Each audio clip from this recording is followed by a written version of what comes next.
Hola, ¿qué tal? Yo soy Oscar Rivas y esto es Control Z, un podcast en el que no presiones esa combinación antes de disfrutar con atención. Hoy me acompaña Evelyn Gómez, venezolana, host voluntaria en el Impact Hub de Prosperidad y además creadora de un proyecto maravilloso como lo es La Plaza. Bienvenida, Evelyn. Gracias, Oscar. Y bueno, recuerden la plaza con S porque no voy a creer algo que no sé pronunciar. Evelyn, vamos a como se dice, vamos a comenzar dándole un poco a esa persona que te escucha un poco de tu background. ¿Cómo llegaste al mundo de la arquitectura? ¿Qué te motivó a estudiar precisamente esta carrera? Yo, típico que en el colegio no sabes para dónde vas, mucho que te gusta que si el arte y las cosas, siempre está el prejuicio de que hay carreras que no son rentables cuando estás adolescente y siempre me llamaba mucho la atención la publicidad, la parte de diseño gráfico, pero como típica influencia de tus padres que te dicen, no, mira, deberías de ir a un lugar que tenga más seguro y en este caso era la arquitectura porque también entraba en negocio familiar. Entonces me fui por ahí y ahí fue cuando descubrí lo apasionada y loca que puedo hacer cuando me gusta algo. O sea, yo en el colegio me gradué como se puede graduar una persona con 17 años que lo que quiere es estar con sus amigos y estar de fiesta y ya está. Y cuando llegué a la arquitectura, de hecho, cuando entré justo a la universidad, no sé, descubrí ese mundo que es cuando sientes que perteneces a algo que dices, por aquí es sí o sí. De hecho, yo entré y lo descubrí y me gustó, pero el primer semestre no fue algo que aplaudieran mi excelencia o lo que sea, porque los profesores me decían que yo, muchas de las entregas me decían, ¿qué haces aquí? No deberías estar aquí, o sea, deberías irte para marketing o lo que sea, o una carrera mucho más fácil. Tú no eres buena para arquitectura. Y a partir de ahí también me di cuenta que soy muy loca y me gusta que me reten y ahí les demostré a todos que dije, no, ya va. Tú Yo, no yo, me vas a decir que yo no soy buena yo, en esto. yo creo que eso es un punto como en común de muchísima gente. Cuando comenzamos una carrera siempre te consigues a alguien, un profesor o otro compañero de clase, que más bien te insta te incita a que abandones la carrera o a que desvíes realmente tu camino o lo que realmente te apasiona, porque también ese paso digamos, de la educación de la educación básica a la Ujú. universidad es un paso enorme, ¿no? No solamente por temas de cómo está organizada la estructura formalmente, sino también personalmente uno es muy Sí, pero inmaduro, sabes ¿no? que es uno inmaduro y no sabe lo que quiere y yo creo que esas personas para mí siempre se han convertido como ángeles o personas que me demuestran, me retan a decir, ya va, ¿tú estás segura de esto? Y tener esto y demostrarlo hace que yo me vuelva mucho más segura y siga y lo logre. De hecho, cuando me dijeron eso, a partir de ahí mi chip cambió también porque creo que es una carrera que tienes que tener mucha paciencia. Entonces, te hace madurar en ese aspecto. Yo soy una persona súper acelerada, o sea, que si normalmente ahorita me siento súper acelerada antes a los 17, que eres más loca aún, era mucho más acelerada y tuve que calmarme para poder hacer bien los proyectos o para poder organizarme y trazar bien las líneas que al principio tienes que hacer a mano y toda la cosa. Entonces es un proceso que al final es una carrera que te encuentras contigo en cierto punto y te mejora como persona. De hecho, en la plaza nace también con la inquietud de que yo tenía algunas creencias de la arquitectura y yo pensaba que, bueno, nada, que soy una apasionada y que yo siento que solamente yo siento la arquitectura así. Entonces, haciendo la plaza y haciendo la primera temporada donde entrevistamos a varios arquitectos, que en este caso lo que queríamos era arquitectos que no se estén desenvolviendo en la arquitectura en sí, porque también me di cuenta que por lo menos yo no estoy construyendo, no me estoy haciendo lo que está haciendo la universidad como tal, con lo que me dijeron. Entonces ahí me di cuenta que, que hay muchos que piensan como yo, que saben que la arquitectura le cambió la vida. De hecho, hay una chica que dice que le cambió hasta la manera de vestirse. O sea, es así, son cosas raras que tiene la arquitectura y así somos los arquitectos. Yo creo que al final es un poco eso. La universidad te da como unas directrices, te muestra un poco ese mundo, pero no te da realmente una perspectiva totalmente amplia como te lo da la vida y el día a día. Esos primeros pasos tuyos digamos, en el mundo de la arquitectura llegan cuando estás estudiando, porque tal, o mucho después.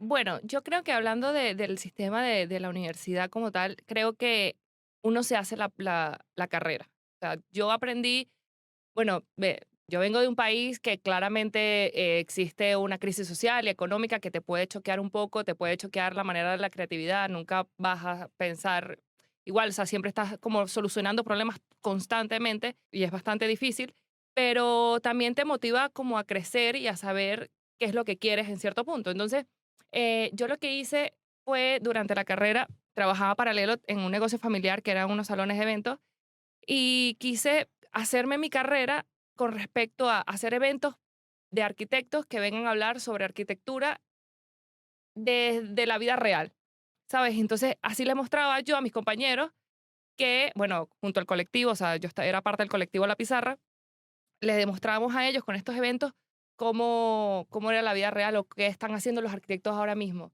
Entonces, a partir de ahí yo creo que me abrió una perspectiva bastante grande y fuerte. O sea, siento que mi carrera cambió a través de conocer cómo eran los arquitectos afuera, porque sí es verdad que yo creo que la universidad, bueno, en Venezuela y mi universidad hizo todo lo posible por darme las herramientas, pero nunca es completo. O sea, No. nunca, siempre hay materias que hacen falta, por ejemplo, o sea, presupuestar.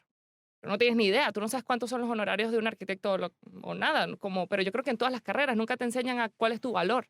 Yo creo que ahí llegamos a un punto que lo hemos conversado muchas veces y que seguramente tú que nos estás escuchando también lo has pensado en algún momento, y es el tema de emprender. Vamos a ponerlo desde esa perspectiva. Nadie te enseña cómo hacerlo. O sea, el mundo está preparado para ti, Evanly Gómez. ¿Está preparado el mundo para el emprendimiento? Yo creo que no. En cierto punto es como, es bastante rara la sociedad que está diseñada y bueno, yo creo que también baja más allá de la seguridad de la persona, porque es verdad que cuando tú te gradúas y bueno, nosotros en este caso que somos inmigrantes y tal, te pasa que quieres tener como seguridad y decir, ay, mira, ya no quiero luchar más, ya, espera, entonces te vas hacia una empresa donde te sientes seguro y te puede brindar algunas comodidades en cierto punto, pero cuando me tocó a mí hacer esto de la plaza y ver, yo no me, o sea, yo sentía que como eran demasiados pasos burocráticos y demasiadas cosas que yo decía, yo no puedo más, o sea, desde las cosas legales, que ya de por sí es bastante intenso y ya la gente, cuando nos escuchen, que entenderán, cuando escuchan la agencia tributaria, ya es como pegarse un tiro prácticamente. Pero más allá de eso, también está la parte de, bueno, ahora entonces, si eres emprendedor, también tienes que hacer 1500 cosas como, además de llevar tu economía y tus papeles y tal, ahora aprende todas las redes sociales posibles. O sea, yo estoy harta de eso. O sea, yo de verdad, o sea, en cierto punto, o sea, agradezco que existan personas que se dediquen a esto de las redes sociales porque de verdad uno como emprendedor hace todo lo posible, pero llega un punto que dices, ya yo no puedo más, o sea, ¿qué más puedo hacer? Claro, es que yo creo que va un poco atado a eso que decías, ¿no? Que en la universidad te enseñan muchas cosas, pero hay un cúmulo de cosas muy importantes, que quizás no son muchísimas, pero son muy importantes para ese paso definitivo. Porque quizás las carreras universitarias van más guiadas a que tú salgas, entres a una empresa y pues evidentemente hagas lo que sabes hacer y lo hagas lo mejor posible. Y quizás allí vas como abriendo un poco las alas y vas, digamos, aprendiendo de otras áreas y creciendo dentro de una empresa. Pero el mundo actual creo que nos ha llevado a todos. Yo, por ejemplo, he sido freelance toda mi vida. O Mm, sea, yo creo que he tenido muy pocos. el valiente. es- y de alguna manera, aún así, igual me afecta. Igual me afectan todas estas cosas. Claro. Porque era lo que tú decías un poco. En Venezuela se hacen las cosas de ciertas maneras que no están ni bien ni mal, digamos, se hacen como se hacen, pero que aquí al llegar a España te das cuenta que todo tiene como una manera de ser. Sí. Tienes que adaptarte evidentemente a eso y abruma, ¿no? Sí, bueno, y yo comentaba antes de que el Impact Hub a mí me salvó la vida porque en cierto punto compartir con gente como tú o como los otros hosts voluntarios o estar aquí y ver cómo las otras personas están en mi misma situación y que me ayudan y crear esa comunidad. Yo creo que, o sea, yo llevo ya días siempre diciendo gracias, gracias cada vez que llego porque yo no sé si yo pudiera hacer esto sola completamente, sin saber nada ni entender como el background de otras personas que sí que ya han pasado por esto y que me pueden ayudar. Y yo creo que espacios como coworkings, o sea, yo venía de una empresa que diseñamos oficinas y coworking y veíamos los coworking como algo súper romántico, ¿no? El nivel de hacer networking, conocer gente, no sé qué. Lo veíamos como muy romántico y normalmente cuando te hablan de esos espacios tú los diseñas a ese romanticismo, pero muy poco sabemos que sí funcionan y que de verdad son importantes para las personas que están emprendiendo o teniendo ese proceso, porque es un proceso también difícil para ti como persona de la seguridad, porque desde tu seguridad y desde tu independencia, de las cosas que tú igual necesitas recursos, necesitas dinero para sobrevivir en cierto punto y conocer a personas que están igual, que te pueden mejorar y que te dicen, mira, por aquí es el camino o mira, este fue mi camino, que te sirva como ejemplo o lo que sea, em, funciona un montón. Y yo estoy demasiado feliz de estar aquí y, y de conocer a todas las personas y de seguir con más proyectos que además que te motivan. En España, además de la plaza, que ya vamos a hablar un poco más de eso, hiciste un proyecto increíble en unas oficinas de Lego. Creo que todos crecimos o soñando con Lego o en algún momento tuvimos una pequeña caja de Lego. ¿Qué significó eso para ti? Mira, te voy a contar la historia de ese proyecto porque eso es algo que a mí me insignificó mucho porque era como afrontar miedos en cierto punto. Y creo que todo el mundo, cuando te llegan proyectos o oportunidades, las rechazamos por ciertos miedos. A mí en este caso, mi jefa me decía, em, tengo un proyecto, es de Lego y tal, quiero que seas tú la que lo hagas, pero es en inglés. Y yo ya de por sí, hasta en el español me cuesta. Entonces le dije, no, que en inglés no puede ser. Y ella decía, bueno, vamos a cambiarlo, bueno, se lo va a dar a otra persona. Por otra cosa, mi compañera no pudo hacerlo y me dijo, te voy a tocar a ti, así que tú amárrate esos pantalones y dale. Y bueno, nada, lo empecé a hacer. Gracias a Dios también me tocó una compañera project manager que creo que es la española más británica que conozco en el mundo y fue lo mejor porque me ayudaba y me traducía todo. Pero eso, entonces empecé el proyecto y al principio era bastante como desafiante y no sabías hasta qué punto podías meterte porque sí es verdad que ellos ya tienes como unos guidelines que son como unas guías de diseño para que todos se parezcan. Y da la casualidad que la jefa del headquarter de Lego era española, gracias a Dios. Y así a Un ella, que era alivio la para más ti. importante, era la que yo le podía transmitir todas mis ideas y tal. Entonces, nada, al principio estaba bastante limitada por los guidelines y tal. Y después ella me dijo, Evelyn, dale, haz tú, lánzate algunas propuestas y vamos a ver si cae. Entonces, bueno, empecé a crear cosas y de hecho, en los guidelines decía que uno tenía que colocar como un jardín vertical en la cantina. Y yo detesto los jardines verticales en el interior y no sé qué, es algo mío. Y yo les decía, yo no voy a poner eso, yo no voy a poner eso. Entonces, las chicas que estaban en Londres me decían, sí, es que ahí tienes que poner. Bueno, yo dije, bueno, voy a diseñar algo que ellos, que yo esté en paz y ellos también. Entonces me recordé de un proyecto que hice en el máster que fue un fracaso, pero mira, fue lo peor que me ha pasado a mí, te lo juro. O sea, todos los otros proyectos me iban buenísimo en el máster y este fue lo peor. Y yo decía, este proyecto lo odio y tal. Y de hecho, me acordé de eso porque tenía una similitud a Lego. Y yo decía, bueno, ¿será que lo intento? Bueno, pero esto no es como medio... Ya está, voy a agarrarlo y voy a como rediseñarlo y voy a irme por aquí. Entonces al final diseñé un jardín vertical que tiene es como una serie de panel con agujeros que tú puedes quitar y poner una macetera.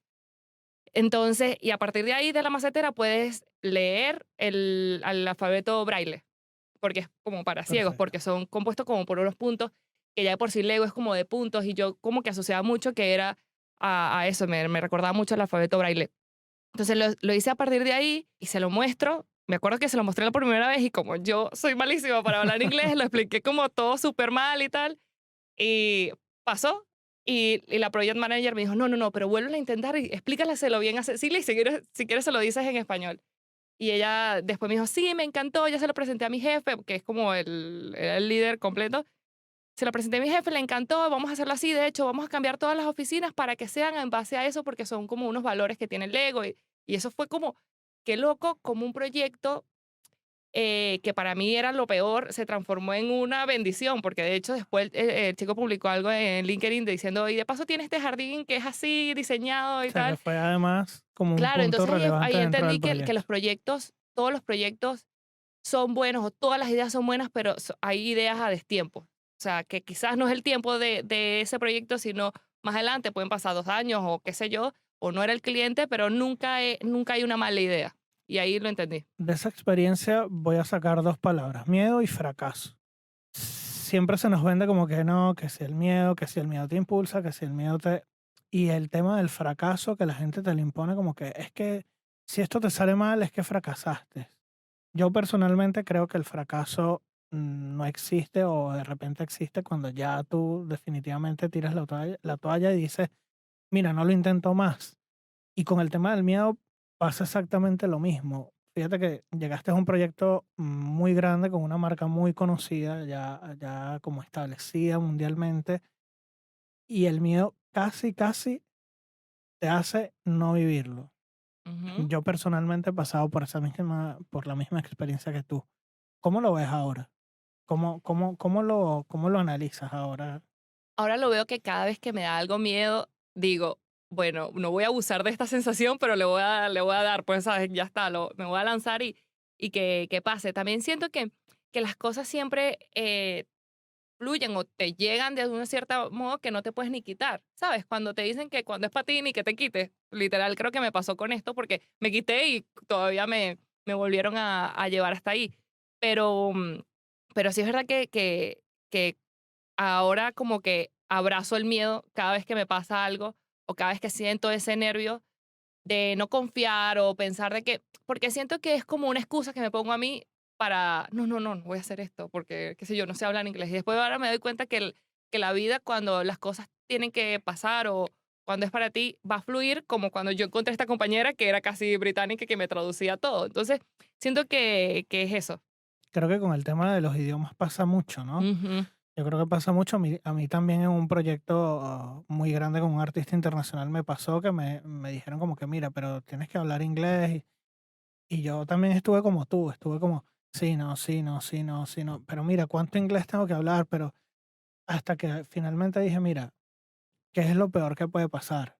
Bueno, que no me entienda con la gente, que tenga que buscar ayuda y que no me llamen más para trabajar. Bueno, pero lo intento, ¿no? Yo creo que con los idiomas Mira, pasa mucho y me eso. pasa eso, y te voy a decir, me pasa con el español también. O sea, yo cuando llegué a mi último trabajo, yo casi que ni hablaba porque decía, esta gente no me va a entender. O sea, yo soy demasiado venezolana, esta gente no me va a entender. Esta gente no va a entender qué es esto y tal. Y después me doy cuenta que después todos terminaron hablando como yo porque se meten como en el mood. La gente te va a entender, sea lo que sea, pero siempre está el miedo de eso, de que el rechazo o de que no, entonces te limitas en cierto punto. Entonces, a mí me pasa con el castellano hasta que ya yo dije, mira, ya está. Esto, soy así y si me entiendes, yo te explico cualquier cosa, pero es eso, yo creo que es la seguridad que uno tiene en uno que evoluciona. Y ahí esa seguridad te ha ido llevando por el camino y ahora eres, como lo dije al inicio, la creadora de la plaza. Ya nos comentabas un poco cómo va el proyecto, pero cómo nace esa idea en ti y cómo, bueno, me imagino que viene un poco de esa inquietud que tenías con el colectivo La Pizarra, de esos encuentros que hacías en Venezuela y cómo le has ido dando forma para adaptarlo, digamos, al mundo actual y a todo lo que es la creación de contenidos Mira, para la, redes. la plaza nació desde un hueco.